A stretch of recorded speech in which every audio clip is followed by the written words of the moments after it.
Hej og velkommen til min video her om energi i hjemmet. Ja, energi i hjemmet, det bliver brugt til mange ting. Det bliver brugt til f.eks. madlavning, og se fjernsyn, bruge computeren, lys, telefonoplader og alt muligt andet. Vi kan lige starte med at tage formlen for elektrisk energi. Den hedder E er lige med P gange T. Og E, det er energi i joule, P, det er effekt i watt, og T, det er tid i sekunder. For eksempel, hvis vi har en elkedel, som er på 2000 watt,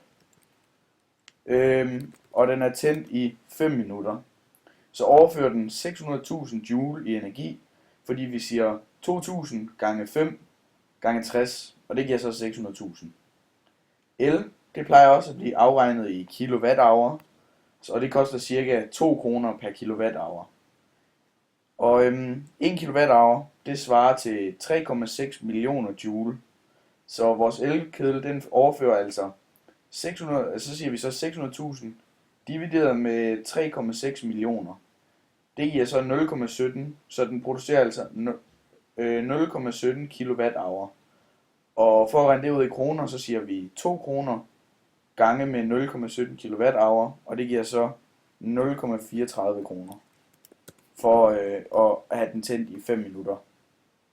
Nå, for lige at vende tilbage til begrebet effekt, så det med, at elkedlen har en effekt på 2000 watt, det vil sige, at den kan producere 2000 joule per sekund, og det er fordi, at watt, det betyder joule per sekund. Hvis nu vi havde en anden elkedel, som producerede 1500 watt, så ville den med 2000 være bedre og mere effektiv og for eksempel hurtigere til at opvarme vand.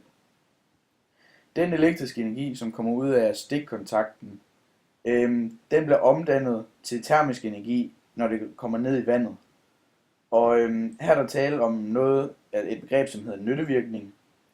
Og det er et begreb, som bestemmer, hvor mange af de 600.000 joule, der bliver produceret, som rent faktisk er med til at opvarme vandet.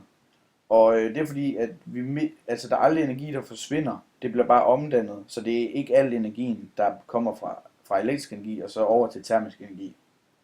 Og derfor så vil det så være økonomisk bedre og mere energibesparende at bruge en elkedel, som er på 2000 watt i effekt, end for eksempel 1500 watt, da den med 2000 den vil være meget hurtigere til at opvarme vandet, og så skulle vi så ikke bruge lige så meget strøm til det.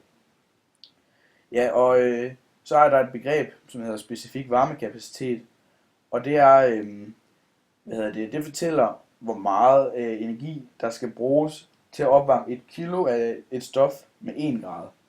Så kan vi lige lave en ligning, som viser vands specifikke varmekapacitet. Det vil så være 4180, da det er vands specifikke varmekapacitet, divideret med kilo, nu skal jeg lige se, gange med grad, 1 grad.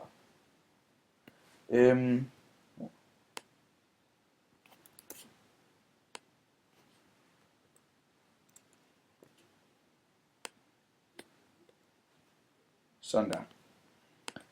Og ja, hvis vi nu lige prøver at opstille et scenarie, hvor vi siger, at vi har 2 liter vand i vores elkedel, og så tilfører vi de 600.000 joule. Og vores vands starttemperatur, det var 15 mener jeg. Og så slutter det af med at være 72.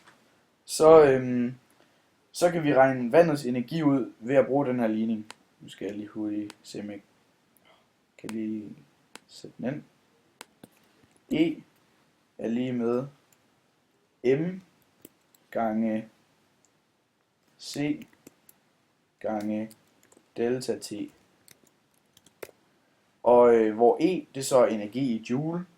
M, det er massen, altså vandet, og det vil så være 2 kilo her. C, det er specifik varmekapacitet for et bestemt stof, og her der er det så vand. Og så delta T, det er hvor mange grader den stiger. Så hvis vi lige prøver at opstille ligningen, så hedder den E er lige med 2, da det er 2 kilo vand vi har, gange C, og det er så vores specifikke varmekapacitet, som er 4180 gange med delta T, som i vores tilfælde er 57, da den stiger med 57 grader. Og det vil så sige, at E, det er lige med 476.520. Så af de 600.000 joule, vi overført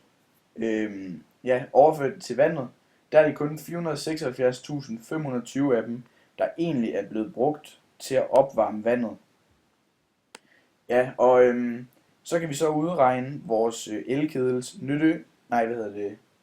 nyttevirkning. Og det gør vi ved at bruge ligningen, der hedder nyttevirkning er lige med E nytte divideret med E omsat. Og i vores tilfælde, der er vores E nytte, det er 476.520, da det er det antal, som vores vand er brugt til at blive opvarmet, og vores E omsat, det er 600.000, da vi har omsat 600.000 joule. Og hvis man dividerer det og regner det ud, så giver det 0,79. Så vores elkedel har en nyttevirkning på 79%. Og det vil så sige, at det kun er 79% af den tilførte energi, vi overfører, som bliver brugt til at opvarme vandet. Og resten af energien, det bliver brugt til at opvarme elkedlen og omgivelserne, ja, og hvad det nu ellers skulle være. Det var, hvad jeg lige havde for dig i dag. Jeg håber, du synes, det er acceptabelt. Så ja, ses.